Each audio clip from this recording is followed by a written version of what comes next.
Welcome to the Underhand Free Throw live NBA lottery reaction. I'm Ian, And I'm Simon.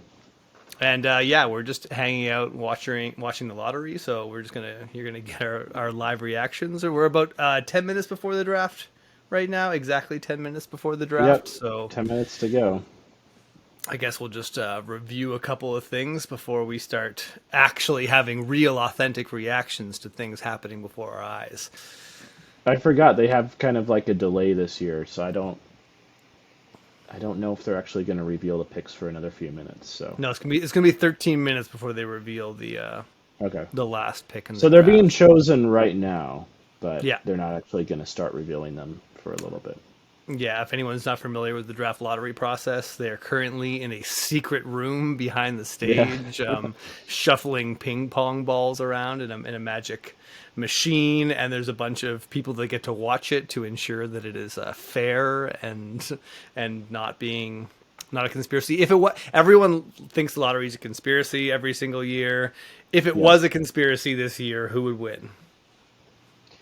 I saw a couple of cases on Real GM made for some teams that I wouldn't personally consider like in the NBA's best interest to rig the lottery for. I saw one for Portland, with the case basically being like, oh, Damian Lillard is this like loyal superstar on his last ride, his last chance in Portland, so they're gonna rig the lottery for him, and this is gonna benefit the NBA somehow. But personally, I didn't really buy into that just because Portland has such a small fan base and we don't really have like any international draw or anything. But as you say this on the TV right now, they are calling the Portland Trailblazers the most intriguing fit for Dame Lillard, according to one of the four panelists. I don't deny that some sports writers probably consider that very intriguing, if it were to pan out that way, but I'm not really sure that it makes, dollars and cents for the NBA. Yeah. And that's usually where I have to be to give some credence to a conspiracy theory is someone has to be making money. And if no one's making money, I don't really see much reason Well, to consider it valid. the NBA being interesting or exciting in theory contributes to its money making ability. And on that token, well, my two picks would be San Antonio, just to keep this Sure. pair up Victor Wembanyama with Pop and make the same thing that happened with Tim Duncan happen again. And the other one I think is Charlotte, pairing him with LaMelo Ball. I think they could, I could get see those both just interest because out of I that. think I think there's something to be said for giving kind of like a dead franchise as like really no buzz or hype around it at all some No pun relevance. intended on the buzz there. Right. Yeah. Like these franchises just need something, right? Like no one outside of the most loyal fans of those particular franchises are watching these games or care at all, right? Yeah. So, going from like almost no interest outside of Charlotte or San Antonio to some is got to be worth something. Yeah, I feel like Charlotte is such an abysmal franchise that I even forget them when I'm trying to think of who are the worst franchises. And like Yeah. Minnesota fans always like to brag about being the worst franchise, and our case is amazing. We've got an incredible resume for that title, but like low key, people forget about Charlotte. People like Charlotte never had Kevin Garnett. You know what I mean? Like the peak of the Charlotte era was like Muggsy Bogues, Alonzo Mourning, and Grandma Larry Johnson. Like that team was fun and stylish and cool in the '90s, but didn't really actually achieve much of note. And then there's the Baron Davis, Jamal Magloire, PJ Brown, Jamal Mashburn, David Wesley era. And Yeah. those are the two pinnacles. Like they made the playoffs once with Kemba or twice with Kemba, once with Kemba. Um, Yeah, twice, but they they lost in the first round both times. yeah, they made the playoffs once, I think, with like Steven Jackson and Boris Diaw and Hmm. Gerald Wallace on an Jared Wallace, yeah. extremely I funky remember that team. yeah, the Bobcats. That was a Bobcats team. I think with Larry Yep. Brown as the coach, it was kind of like it was that team was a little bit fun because like all those players were like really interesting, good utility players. Nothing approaching a star.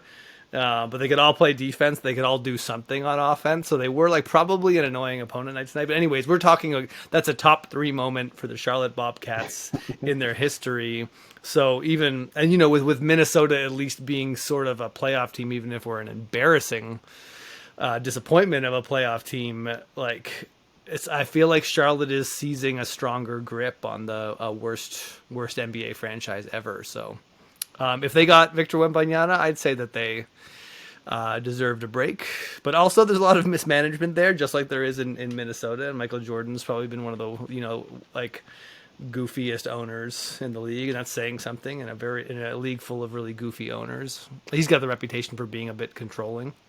Yeah. So I will say if it's not my Blazers that move up to that first pick, I am kind of rooting for chaos here, meaning that it's not one of the current top 4 teams that's getting that selection. I know the odds are against that, but I was kind of love the random move up to 1 from like 8th spot. Where I think the Derrick Rose draft we saw that with the Bulls, and I think there's another fairly recent draft. Wasn't the Zion draft? The Pelicans didn't have top 4 odds, did they? yeah, you're right. I think they were outside the top 4 and they moved up. So Who we would have be seen the it happen a couple of times.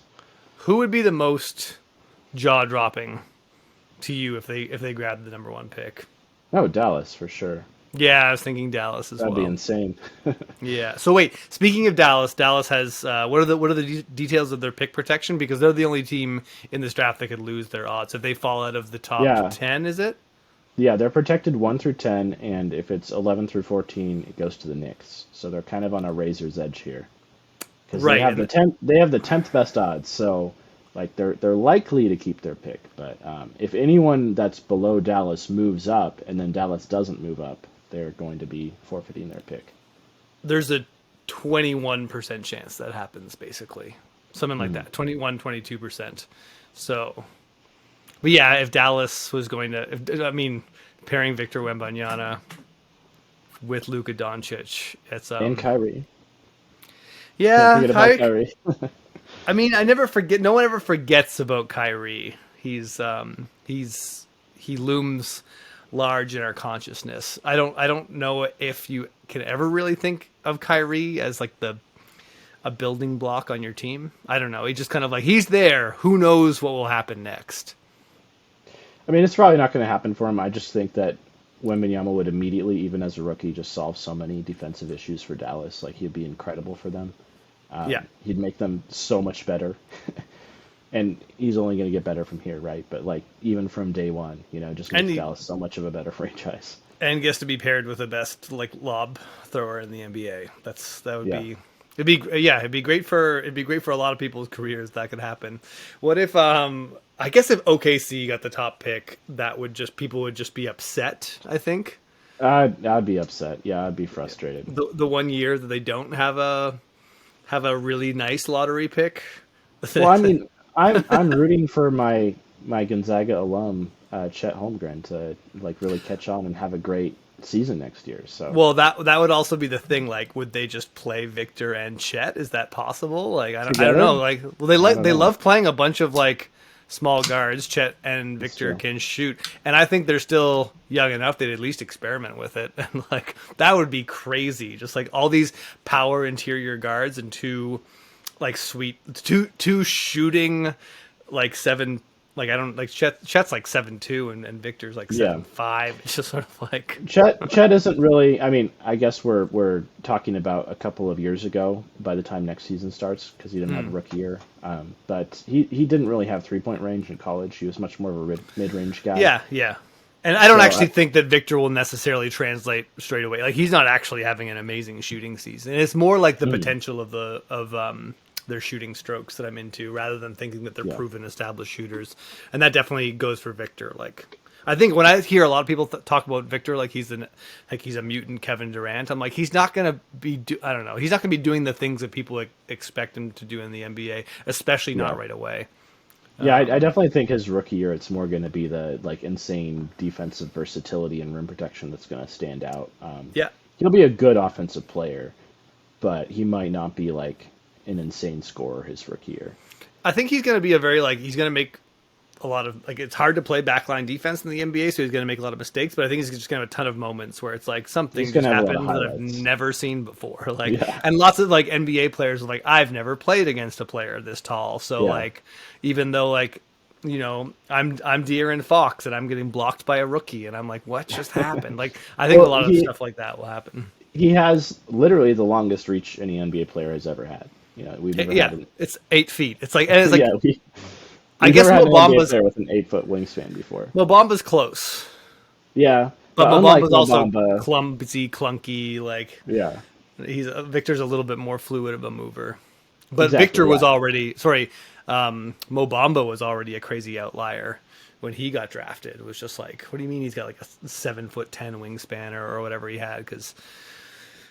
And before that, it's like, well, obviously there's Sean Bradley and Yao Ming and some taller players, but but they both had negative wingspans. yeah. Now Sean Brad, imagine Mobamba's crazy wingspan, but like with legitimately great timing and defensive instincts on top of that. yeah, and just sort of like balance and core strength and yeah, I mean, we're all imagining it here, Yeah, I mean waiting for this reveal in 3 minutes. he's just gonna get some blocks that like people didn't think were possible, Yeah, prior. yeah, NBA players are gonna have to really adjust to him. yeah. I think it's also just, yeah, it's so interesting what coach he ends up with. Like, what would it feel like to be the coach of a team that gets a generational prospect? You're like, what? I feel like that would be a lot of pressure and responsibility. Like, I need to not mess up this guy's career. I need to not get in the way of this. Yeah, no, I too would like to know what it feels like to be Chauncey Billups. Have you always had this feeling since you were a young man? Just wondering No, what it's like to be Chauncey. no, Chauncey, I'm I just remember, trying to project some wishful thinking out there. yeah. I mean, I used to watch Chauncey a lot, and wish that I had that ball control at the top. I think of that, like in terms of like back in the day, Chauncey was just so good at getting his shoulder into guys and like not being like having such good ball security. Like no one was tearing the away from Chauncey. I'm a very turnover prone player, so I've often wondered what it would be like to be more like Chauncey Billups, the player, not so much the coach. Yeah, Not a popular coach in the NBA.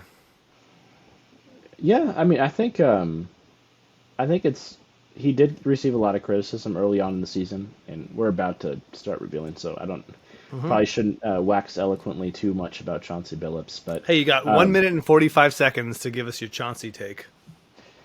yeah, his offensive system got criticized a lot earlier in the year just because he was doing too much Damon Anthony ISOs, and he wasn't staggering their minutes, and he wasn't really running many off-ball actions. But that really changed as the season went on. Like the reason we were bad this year wasn't Chauncey Billups.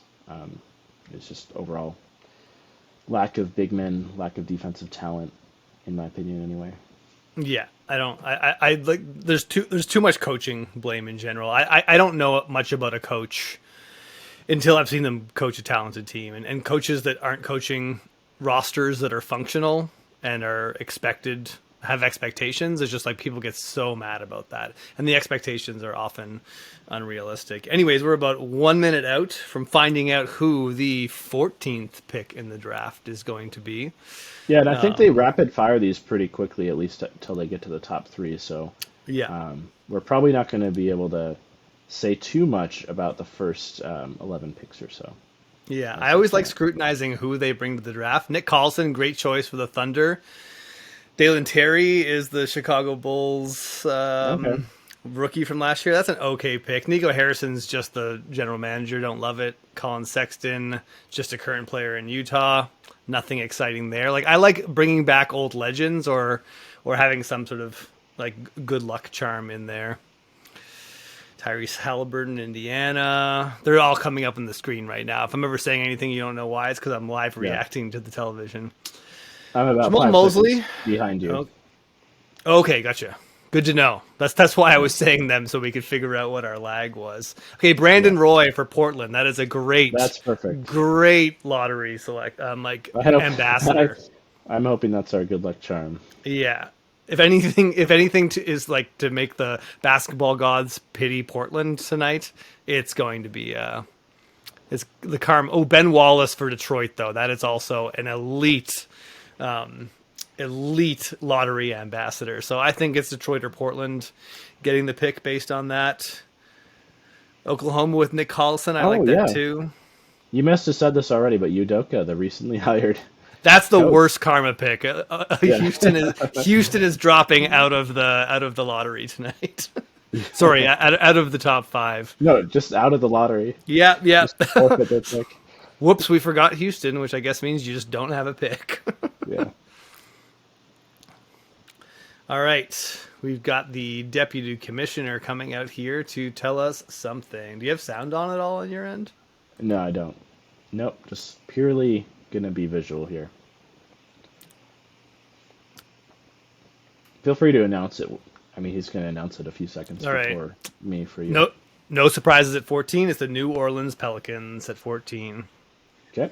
Yep, that was like a 98% chance of that happening. So And the Raptors are at 13, so no surprises okay. yet.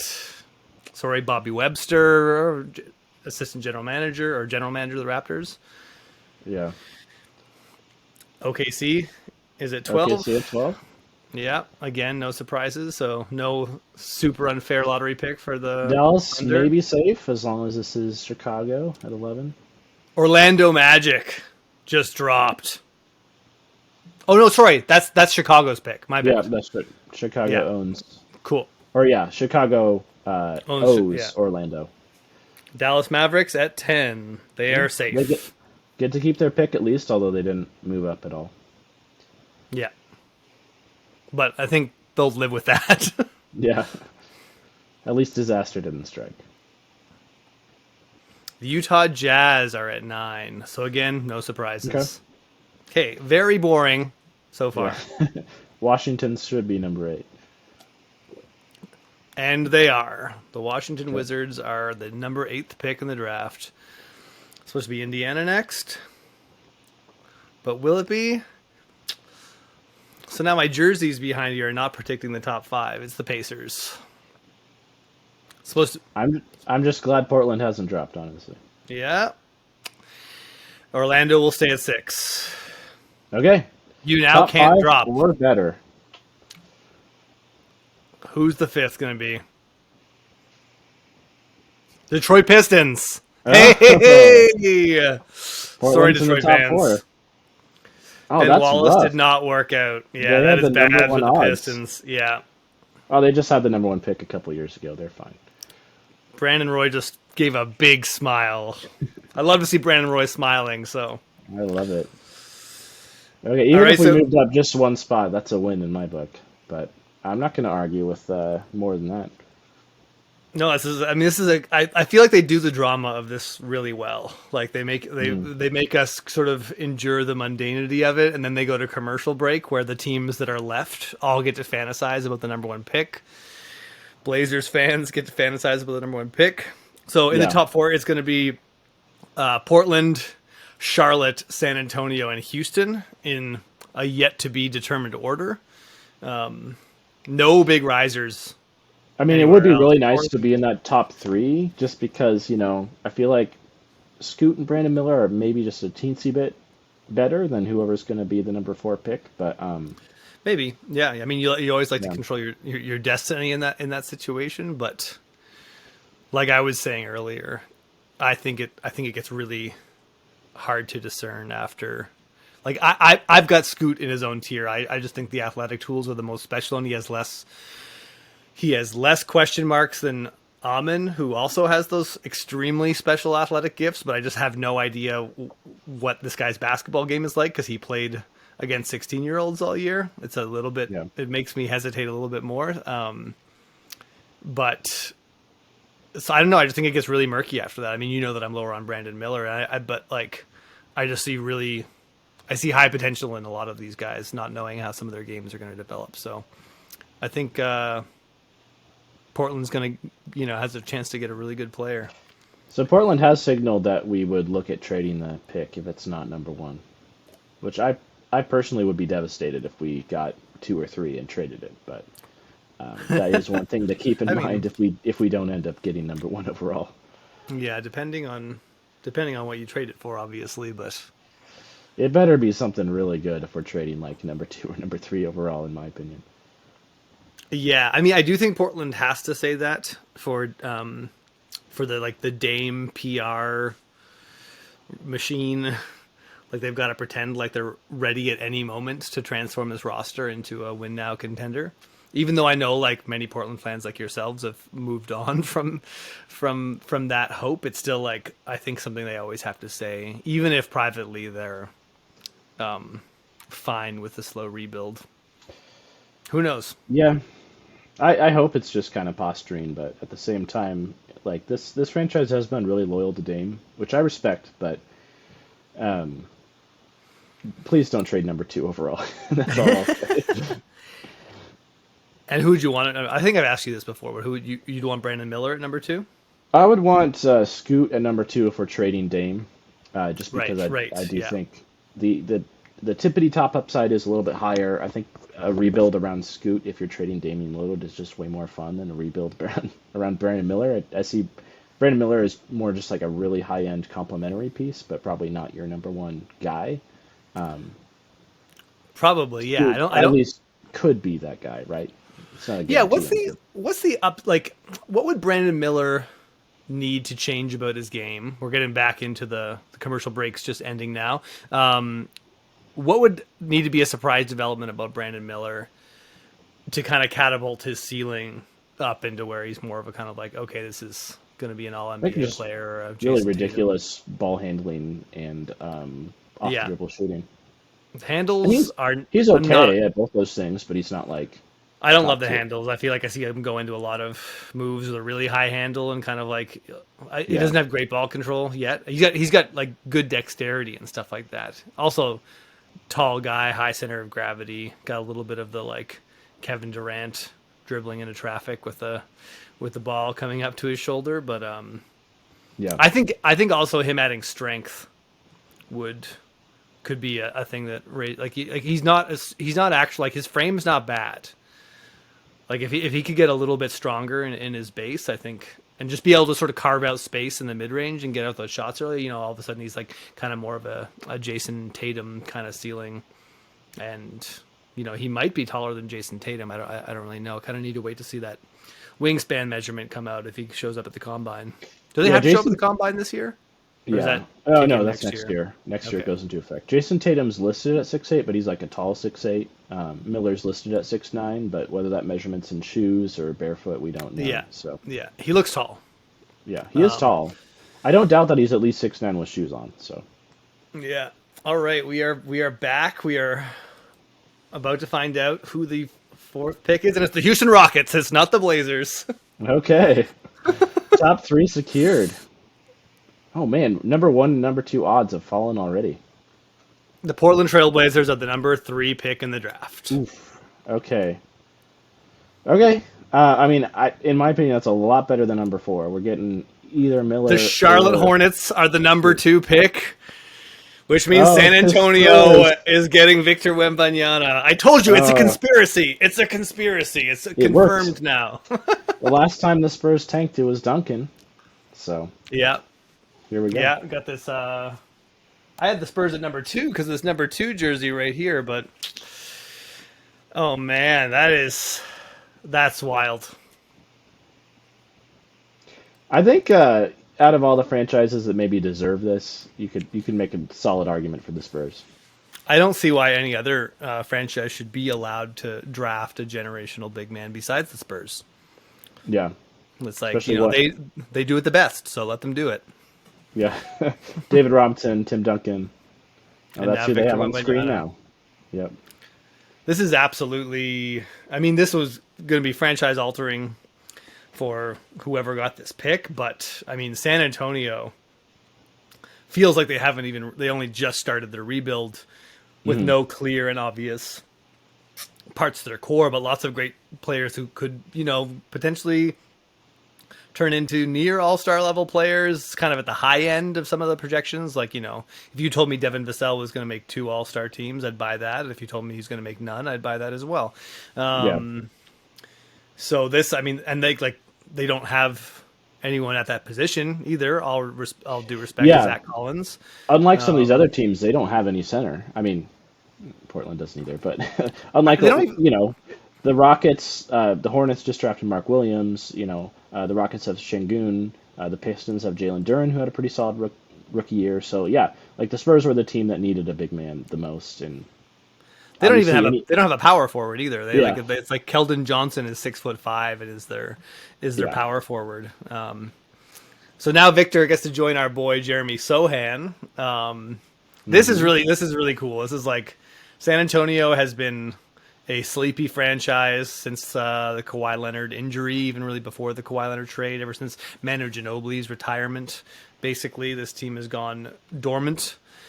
Pop has yet to retire, and it's kind of interesting that he's getting this young player at his advanced age. And is he excited to coach Victor Wembanyama, or like will we get like an announcement before the season that Pop's retired and they've picked his successor? Like, oh no, I come think he's on, gonna want to coach Victor, but you like got to spend a he couple is like seasons with he's Victor. the oldest coach in the NBA, so Yeah, you just never know when they like wake up and be like, I don't want to do this anymore.